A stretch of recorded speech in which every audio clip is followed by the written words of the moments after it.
Iqra'ul Qur'an fa innahu ya'ti yaumal qiyamati syafi'an fa innahu ya'ti syafi'an yaumal qiyamati lidhahibi. Yang artinya, bacalah Al-Qur'an, maka sesungguhnya ia akan datang di hari kiamat memberi syafaat kepada pembacanya. Semoga lantunan ayat-ayat suci tadi dapat menjadi syafaat khusus untuk membacanya, dan umumnya yang mendengarnya sama-sama mendapat syafaat. Amin ya Allah ya Rabbal Alamin. Untuk selanjutnya itu sepenuhnya dipersilahkan kepada Ibu Doktor Jackson. Baik, Umi. Terima kasih. Silakan. Bismillah, alhamdulillah, alhamdulillahillazi hadana lihadza wa ma kunna linahtadiya laula an hadanallah. Asyhadu an la ilaha illallah wahdahu la syarikalah wa asyhadu anna Muhammadan abduhu wa rasuluhu allazi la nabiyya ba'dah. Para ibu yang dirahmati Allah, alhamdulillah di kesempatan yang penuh berkah ini kita semua masih diberikan nikmat sehat, nikmat iman, nikmat Islam, lezatnya hidayah, nikmatnya berada dalam ketaatan kepada Allah.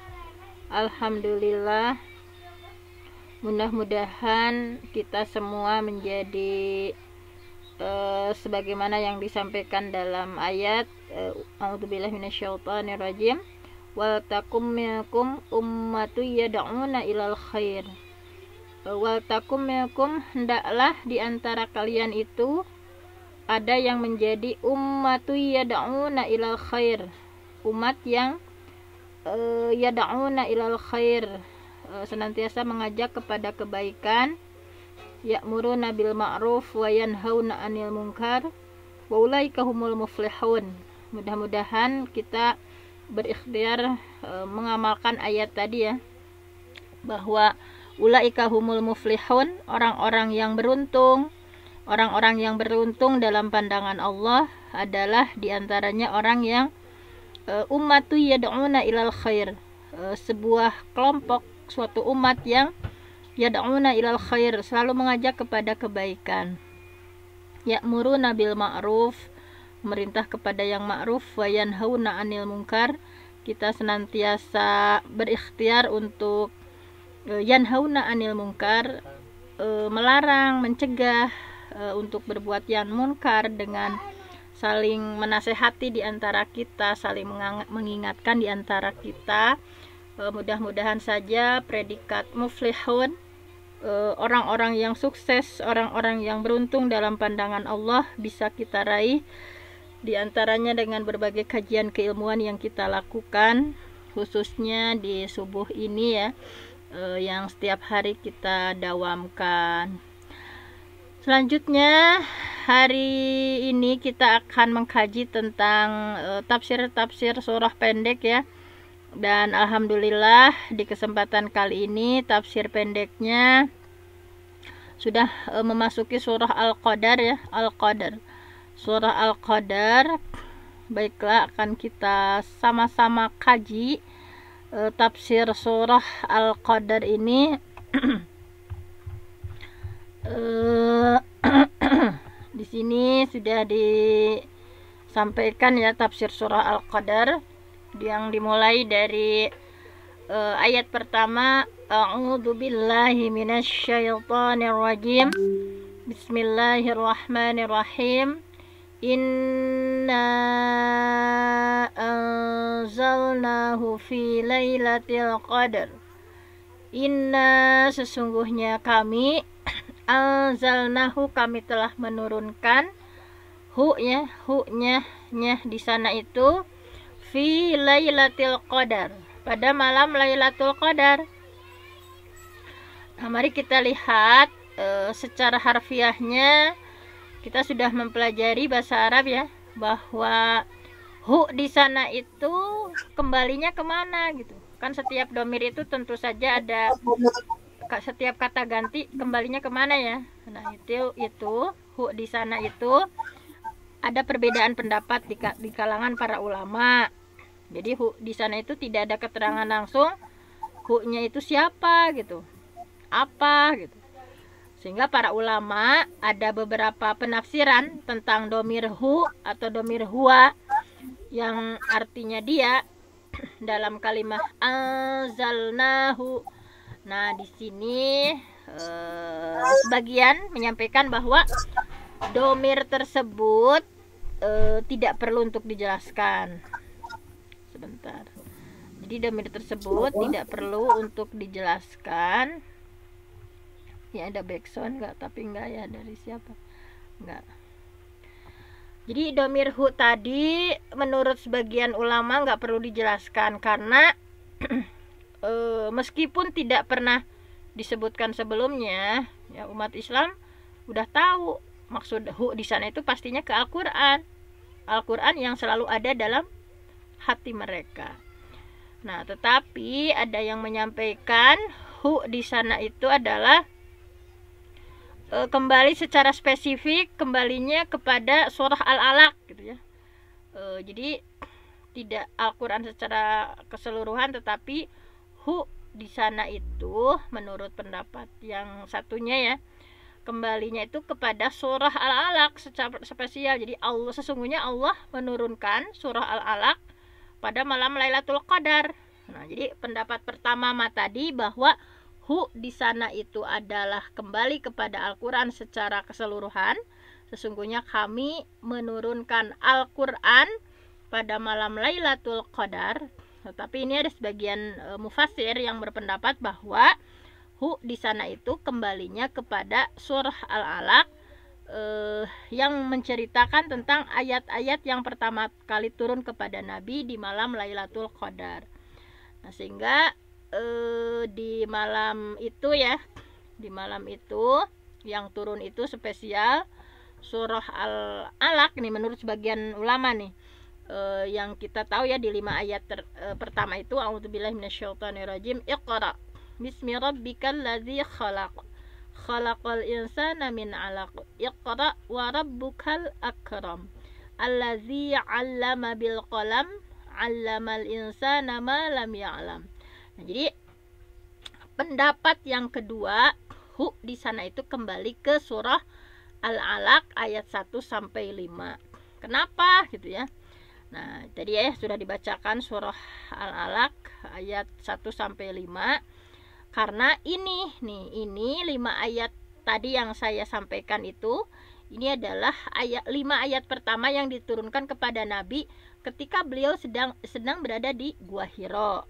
Nah, maka seakan-akan domir hu ya, in anzalnahu dalam ayat pertama surah Al-Qadar ini mengisyaratkan kepada apa yang disebutkan pada surah yang sebelumnya. Jadi ada tanasub, sesungguhnya kami menurunkannya itu kembali ke surah sebelum surah Al-Qadar, yaitu surah Al-Alaq. Nah, di sini didukung ya bahwa letak kita lihat kan, letak surah Al-Qadar itu berada di antara surah Al-Alaq dan Al-Bayyinah. Nah, kalau kita dari Anas sama Al-Bayyinah, nah kalau dari yang Amayata Sa'alun ya dari An-Naba itu setelah surah Al-Alaq. Nah, padahal jika kita perhatikan secara urutan kan, seharusnya surah Al-Qadar itu terletak setelah surah Al-Bayyinah. Kan panjang sama ya, Al-Bayyinah sama Al-Alaq mah sama-sama panjang, Al-Qadar mah kan pendek. Jadi jika diperhatikan nih menurut ulama yang kedua, mufassir yang kedua, bahwa secara urutan seharusnya surah Al-Qadar itu setelah surah Al-Bayyinah, karena jumlah ayat di Al-Bayyinah lebih banyak daripada surah Al-Qadar. Tetapi surah Al-Qadar itu ternyata diletakkannya setelah surah Al-Alaq.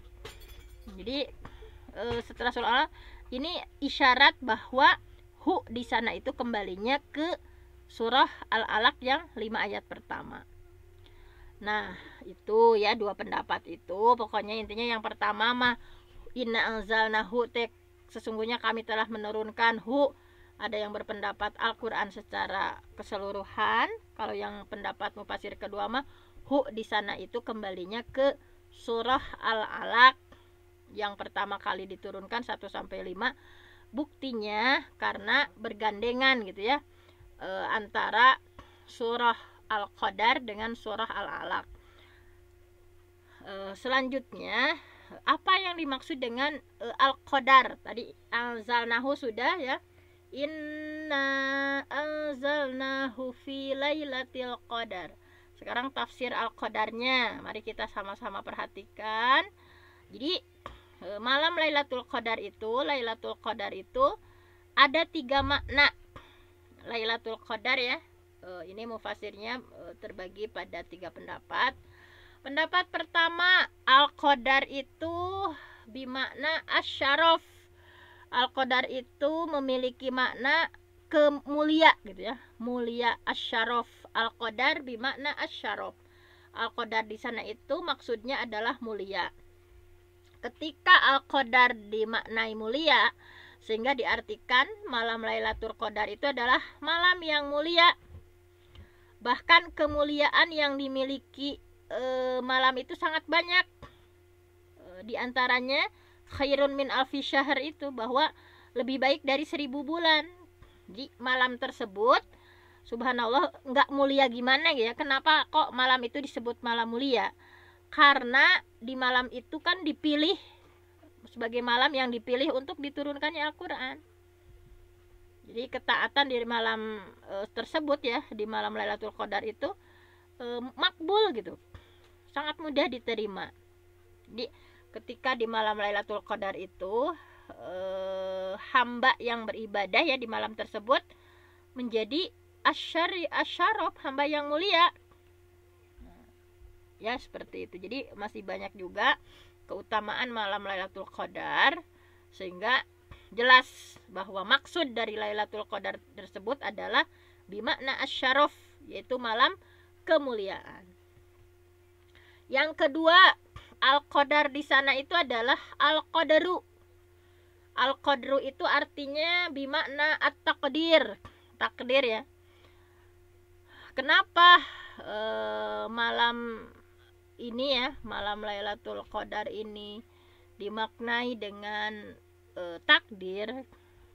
Karena ya, setiap malam Lailatul Qadar Allah menetapkan takdir sanawi. Kan takdir itu ada yang langsung ya sebelum alam ini diciptakan, bahkan ketika di Lauhil Mahfuz Allah sudah menakdirkan secara keseluruhan global.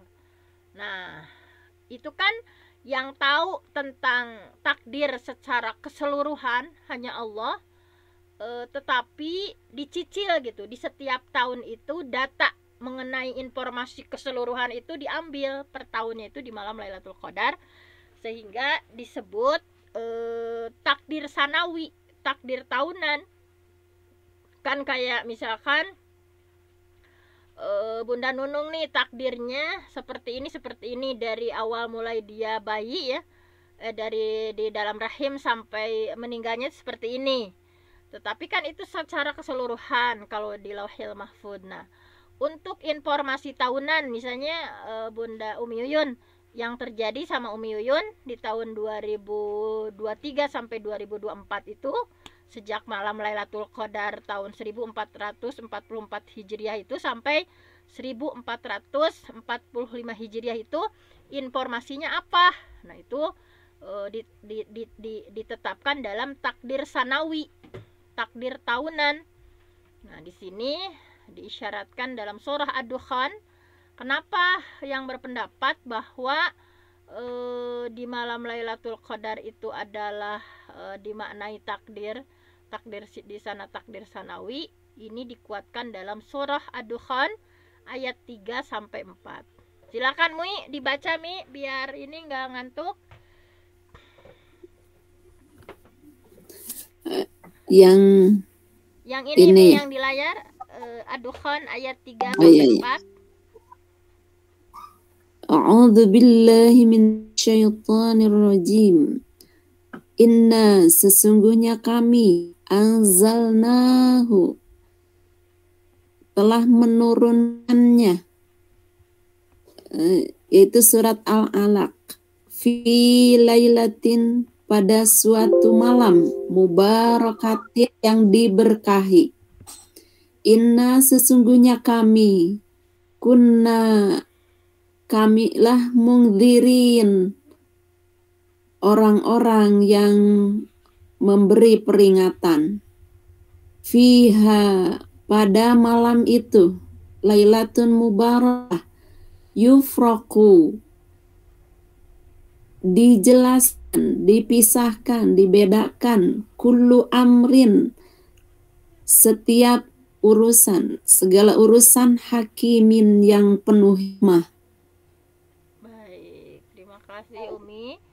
Nah, ini yang menguatkan pendapat bahwa bukan menguatkan pendapat ya, sebagai bukti yang berpendapat bahwa malam itu atau Al-Qadar itu dimaknai takdir, yaitu takdir sanawi, takdir tahunan, bahwa di surah Ad-Dukhan ditegaskan bahwa diantaranya fiha ya, inna anzalnahu fi lailatin mubarakah, sesungguhnya kami telah menurunkan hal tersebut pada suatu malam yang diberkahi. Inna kunna mungdirin, sesungguhnya kami yang memberi peringatan. Nah, fiha di malam yang penuh berkah ini yufraku kullu amrin hakim. Tadi ya, dibedakan, dijelaskan, dipisahkan berbagai urusan. Nah, berbagai urusan itu kita ya, takdir manusia dengan hakim, dengan penuh hikmah. Nah, ini jadi data yang sabelegenjer gitu ya, atau keseluruhan di Lauhil Mahfud. Nah, kemudian di setiap tahunnya informasi-informasi itu dicicil per tahun. Apa yang terjadi di tahun ini, apa yang terjadi di tahun berikutnya. Nah, itu dari Lailatul Qadar ke Lailatul Qadar berikutnya. Nah, kemudian di sini ada keterangan apa yang dimaksud dengan takdir sanawi, takdir tahunan. Jadi maksudnya adalah Allah mengambil tadi ya sebagian data dari Lauhil Mahfud. Kan di Lauhil Mahfud sudah tercatat ya seluruh takdir sampai hari kiamat, apa yang akan terjadi pada si A, B, C, D itu sudah ada semuanya. Sebelum Allah menciptakan manusia, sebelum Allah menciptakan alam semesta, takdir itu sudah secara keseluruhan ditetapkan. Akan ada gempa bumi misalkan ya, akan ada banjir, akan terjadi bencana-bencana seperti ini, setiap detailnya apa yang akan terjadi di tahun ini pada saya, pada ibu-ibu sekalian, pada bapak-bapak sekalian. Nah, itu sudah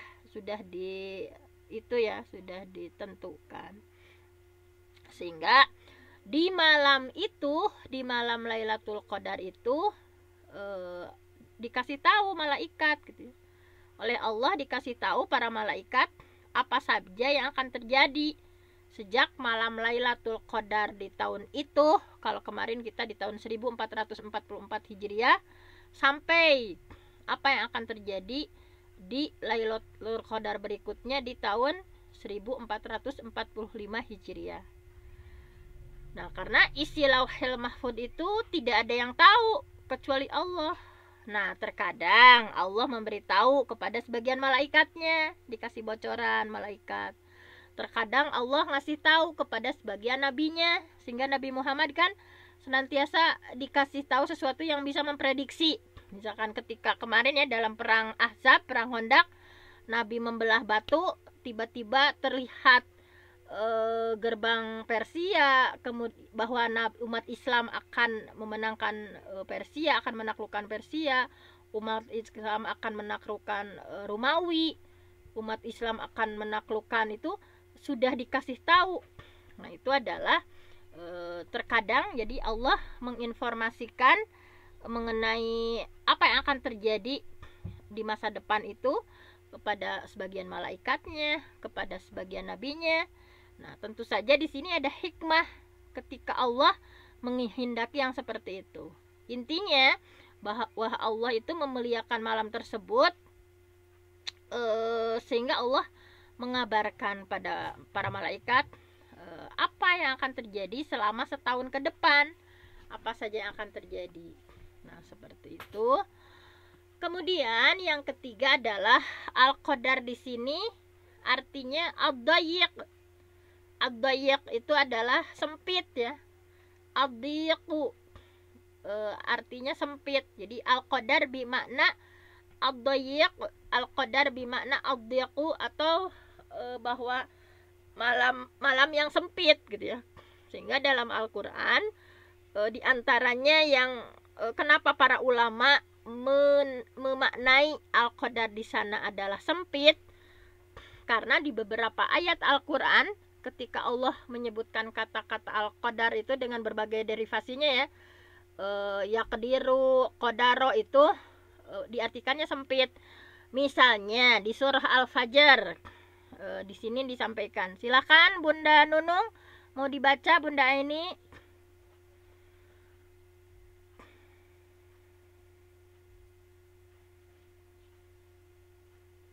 Lagi pada sambil itu ya, menyimak itu. Baiklah, Umi Yuyun mau dibaca ini. Sama Sok, silahkan.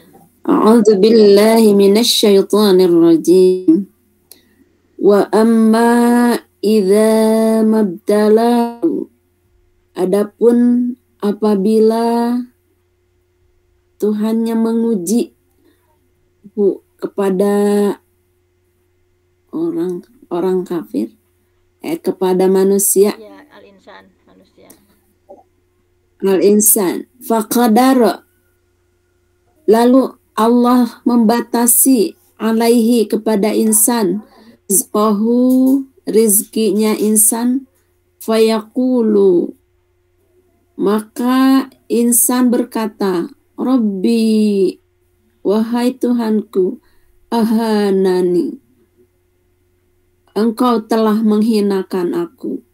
Baik. Jadi al-qadar faqadaro alaihi di sini diartinya Allah menyempitkan rezeki ya. Wa amma, dan adapun idza, apabila mabtalahu, Allah menguji manusia, faqadaro alaihi rizqah. Nah, faqadaro di sana itu bermakna ad-dayiq. Maka Allah menyempitkan kepada manusia itu rezekinya, membatasi atau menyempitkan ya. Fayaqulu rabbi ahanan. Maka manusia suka berkata, rabbi ahanan, Tuhanku menghinakanku. Nah, ini bukti bahwa al-qadar juga bisa bermakna ad-dayiq, karena di ayat-ayat yang lain qadaro itu suka diartikan menyempitkan. Misalnya dilihat di surah Al-Isra juga. A'udzubillahi minasyaitonirrajim. Inna rabbaka, sesungguhnya Tuhanmu ya basutur rizqa, melapangkan rezeki, lima yasha, kepada siapa yang Allah kehendaki, wa yaqdiru, dan Allah menyempitkan rezeki. Nah, siapa yang Allah kehendaki. Nah, yaqdir, qadar ini bermakna ad-dayiq, menyempitkan. Kemudian bukti yang lain bahwa al-qadar itu bisa dimaknai sempit di surah At-Talaq ayat 7 ya. Silahkan Mi. A'udzu billahi minasyaitonir rajim.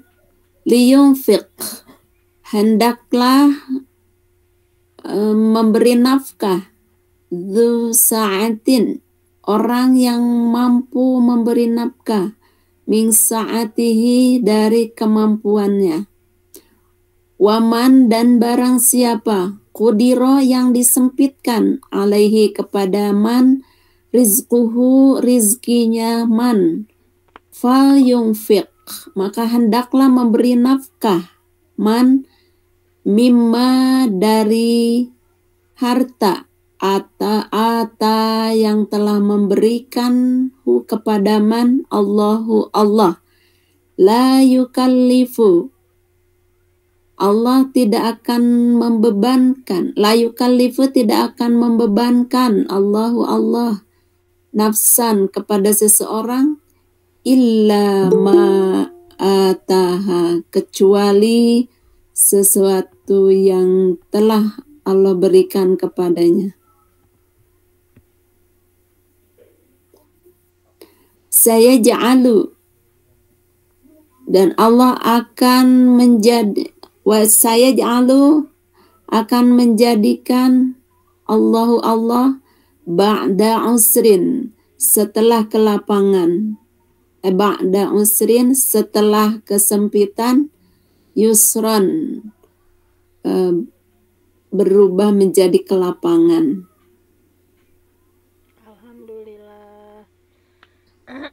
Baiklah, nah ini salah satu ayat yang mendukung bukti bahwa al-qadar itu bisa dimaknai ad-dayiq, sempit. Misalnya dalam surah At-Tolak ayat 7, liyunfiq, hendaklah berinfak zu sa'atim min sa'atih, bagi orang yang mampu gitu ya, hendaklah berinfak bagi orang yang diberikan keleluasaan ya, atau orang yang mampu, min sa'atihi ya, wa man qudira alaihi. Nah, barang siapa yang kudiro, nah ada kudiro lagi bimana al-qadar wa man kudiro. Nah, barang siapa yang disempitkan alaihi rizquhu, pada orang tersebut rezekinya, falyunfiq mimma atahullah, maka hendaklah berinfak sesuai kemampuannya ya, hendaklah berinfak dari harta yang Allah berikan sesuai kemampuannya, karena la yukallifullah nafsan illa wus'ah illa ma ataha. Allah tidak membebani pada seseorang kecuali ma ataha, apa yang Allah beri. Ketika diberikan banyak ya infaknya segitu, ketika diberikan sedikit ya illa ma ataha, kecuali sesuai dengan apa yang Allah beri gitu ya. Saya Allah ba'da usri yusra. Nah, ini kita semangat kepada kita ketika kita dalam keadaan sempit tetap harus menginfakkan. Saya Allah akan memberikan jalan ya, ba'da usrin, sesudah kesempitan ekonomi, kesempitan itu ya, yusra, Allah akan memberikan kelapangan. Mudah-mudahan dengan sikap kita ya, walaupun dalam keadaan sempit nih berinfak, Allah akan memberikan kelapangan. Nah, kemudian ini di 10 menit terakhir disampaikan ya di sini sama. Nah, ini langsung saja ya, tidak dibahas semua ayatnya karena takut tidak cukup, bahwa al-qadar di sana bimakna ad-dayiq, bimakna sempit ya. Al-qadar di sana bisa diartikan sempit, di antaranya di sini di surah Al-Anbiya, wazannun, dan ingatlah kisah Zunnun, Nabi Yunus, izzahaba, ketika dia pergi ya, kecewa dengan umatnya, mencek orang mah pundung, izzahaba mughadiban, Nabi Yunus dalam keadaan marah pergi dari umatnya, fadzanna allan naqdiro, Nabi Yunus menyangka bahwa allan naqdiro, kami Allah tidak akan menyempitkan dia gitu. Nah, nakdir di sana itu bimakna ad-dayiq. Fanada, sehingga beliau berdoa ya, Nabi Yunus, fi dzulumat, dalam keadaan gelap. Ini doanya yang sangat terkenal yang sering kita baca, la ilaha illa anta subhanaka inni kuntu minaz zalimin. Nah, ketika kita berada dalam kesempitan ini bagus dibaca nih. La ilaha illa anta subhanaka inni kuntu minaz zalimin. Nah, kemudian intinya ini kesimpulan bahwa al-qadar itu bisa diartikan asyarab, kemuliaan. Yang kedua, al-qadar itu bisa diartikan al-qadaru, takdir. Juga bisa diartikan ad-dayiq, sempit, sebagaimana yang kita pahami tadi.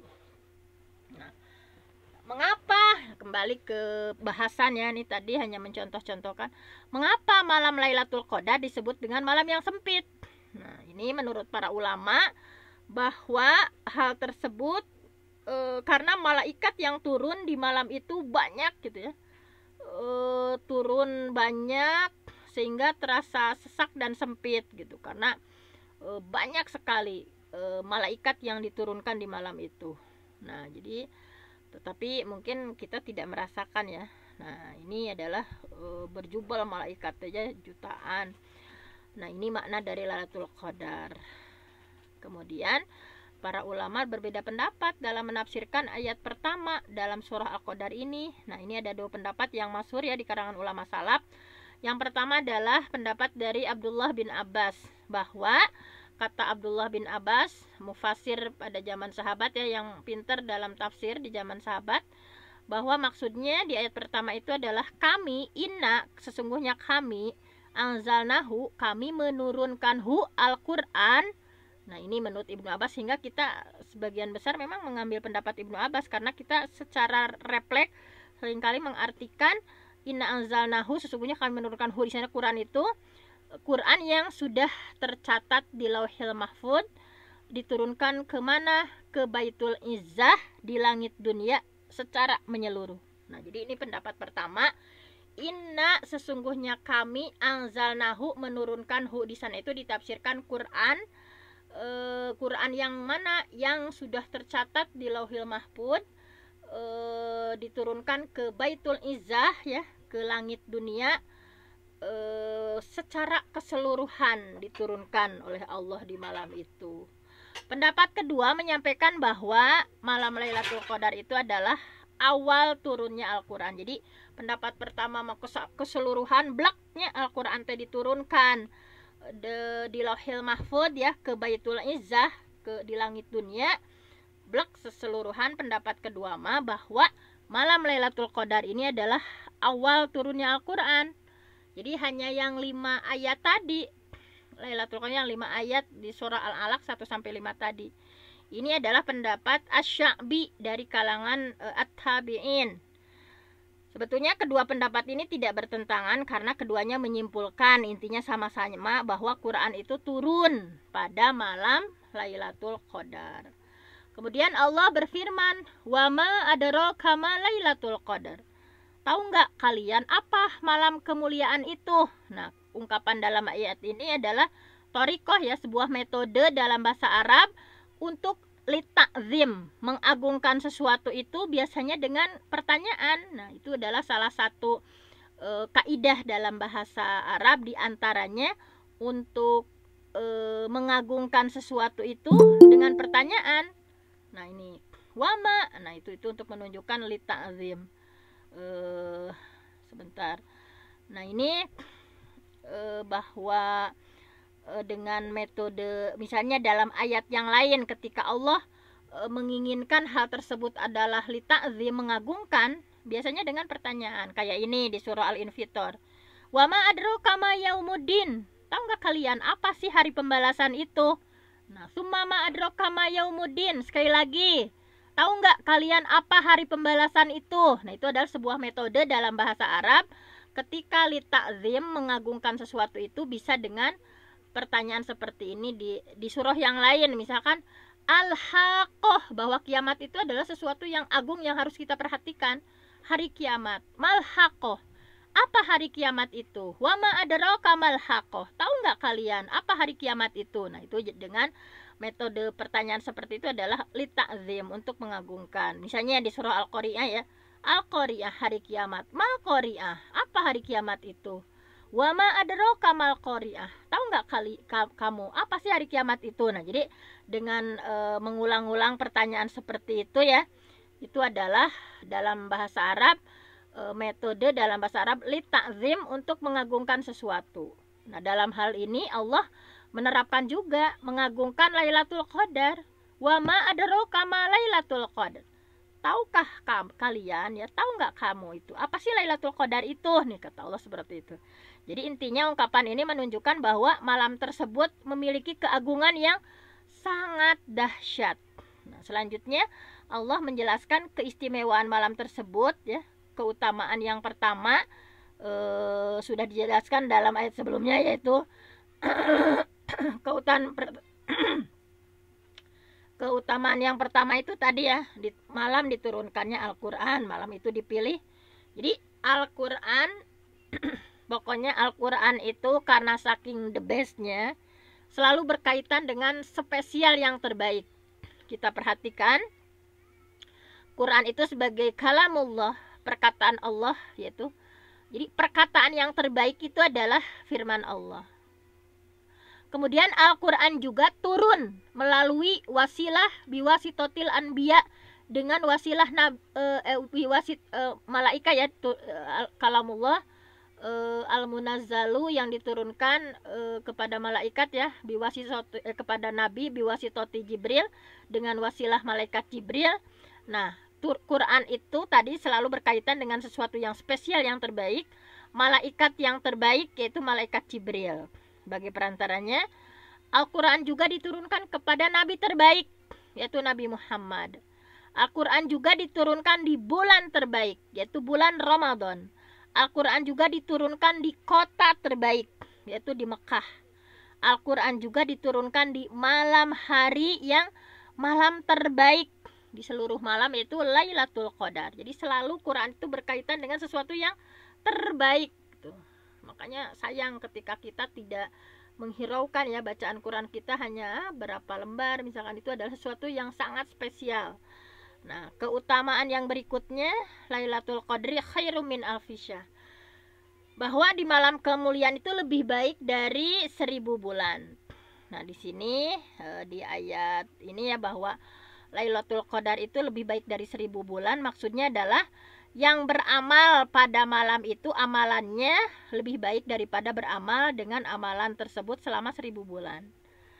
Nah, ini intinya adalah kita kan umat Nabi Muhammad usianya pendek-pendek ya. Kalau umat Nabi yang lain kan ada yang sampai puluhan tahun, ratusan tahun, ada sampai 1000 tahun ya.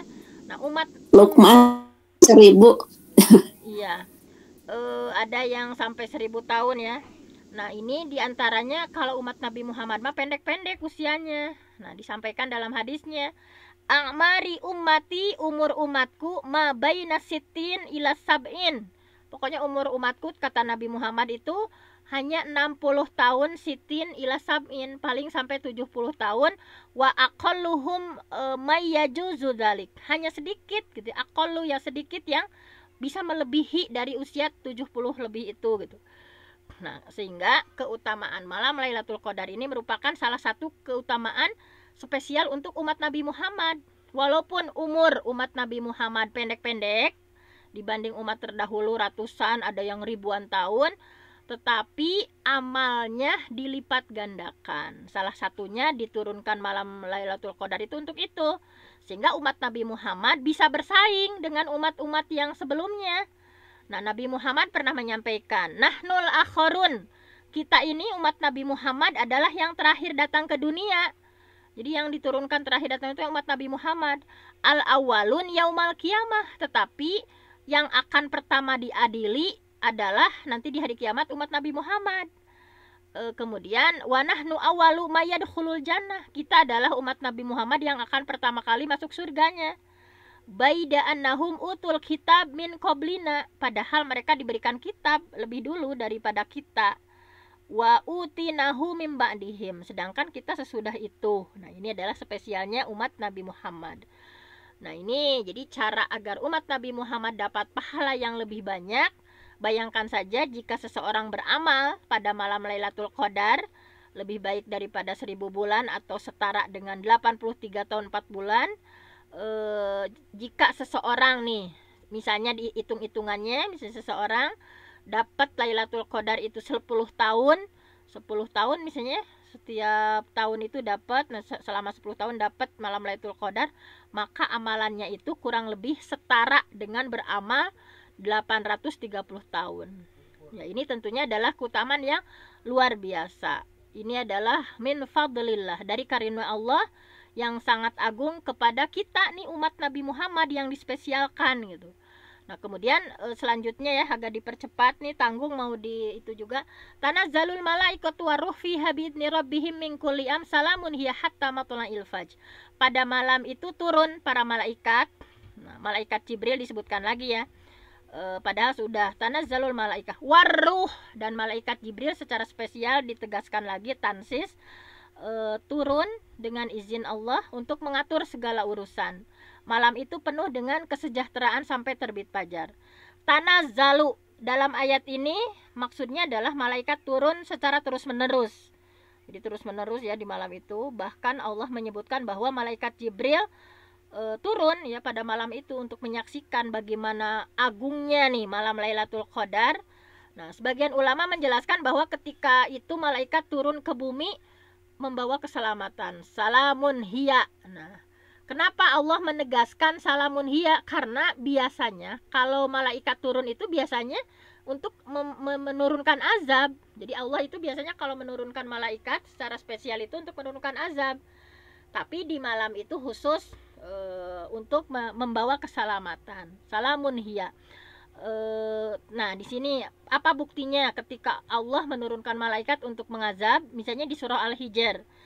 Manunazzilul malaikah. Manunazzilul malaikah. Kami itu tidak menurunkan malaikat illa kecuali bil haq, dengan benar untuk membawa azab. Wa makanu idzam mudharin. Dan tidak mereka bisa diberi tangguh. Nah, jadi misalnya yang lain yang menunjukkan bahwa ketika Allah menurunkan itu untuk menurunkan azab, malaikat itu menurunkan, di antaranya di surah Al-Furqan. Yauma yarawnal malaikah, pada hari mereka melihat malaikat, la busyra, tidak ada kabar gembira.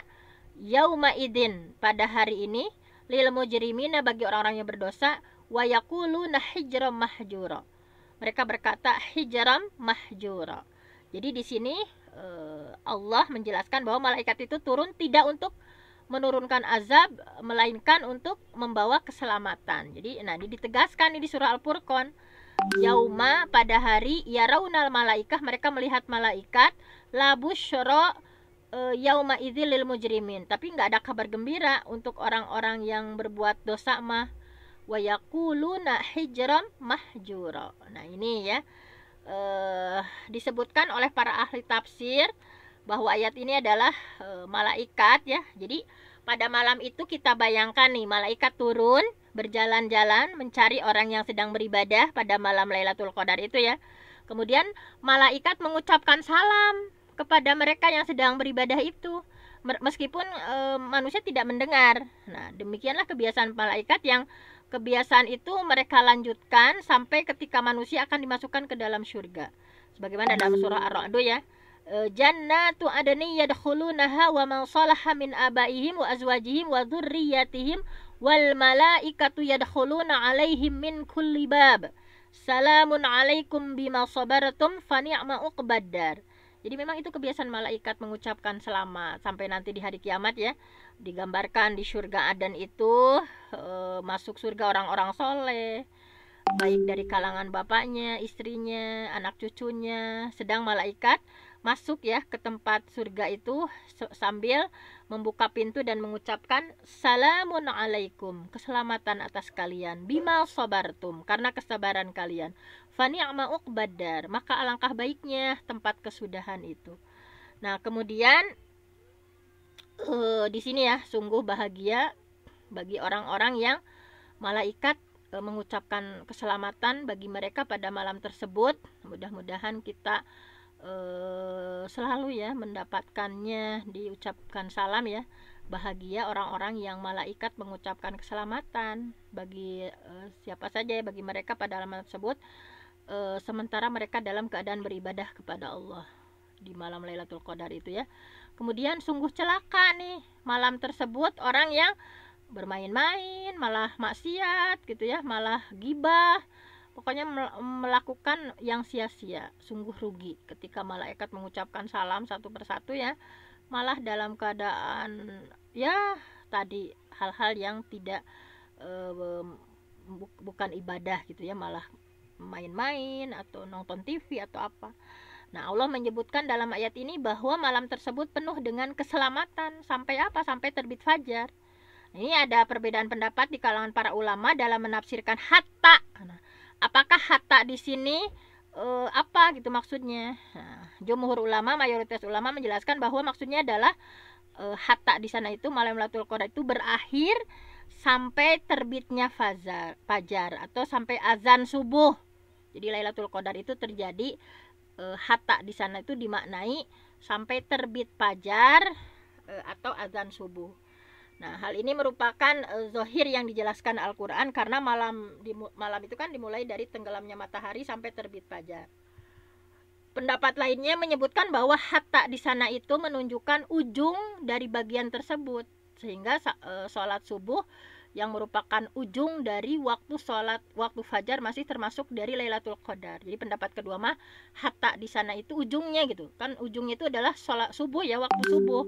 Nah jadi mereka berpendapat bahwa sholat subuh ini juga masih bagian dari rangkaian Lailatul Qadar, sehingga kita bisa menyimpulkan hal ini merupakan rahmat dari Allah supaya kita tidak lalai gitu ya dengan waktu subuh di malam Lailatul Qadar, karena di waktu subuh itu masih terdapat keutamaan malam Lailatul Qadar. Nah, dikatakan sebagian ulama bahwa ini adalah hikmah. Nah, kenapa? Kan sinar matahari yang terbit di esok harinya tidak terlalu panas kan, tidak terlalu kuat. Tidak seperti hari-hari lain. Hal ini karena tertutupi oleh sayap-sayap malaikat yang sedang kembali ke langit. Nah, itu. Wallahu alam bisawab. Mudah-mudahan tadabbur hari ini kita ya surah Al-Qadar tidak terasa dari surah An-Nas. Ya ini sebetulnya udah bolak-balik nih, didiknya udah berapa tahun kan. Tapi balik lagi Allah, mudah-mudahan Allah menyingkap rahasia Al-Qur'an ini.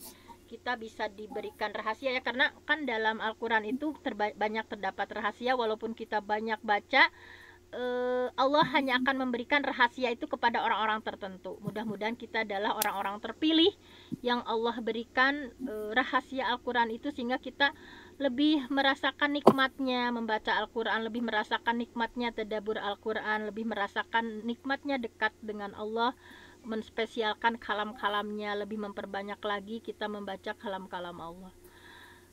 Saya mohon ampun sama Allah, yang benar datangnya dari Allah, yang salah dari saya sendiri. Aqulu qauli hadza wa astaghfirullah li wa lakum. Wassalamualaikum warahmatullahi wabarakatuh. Waalaikumsalam warahmatullahi wabarakatuh. Barakallahu fi ilmi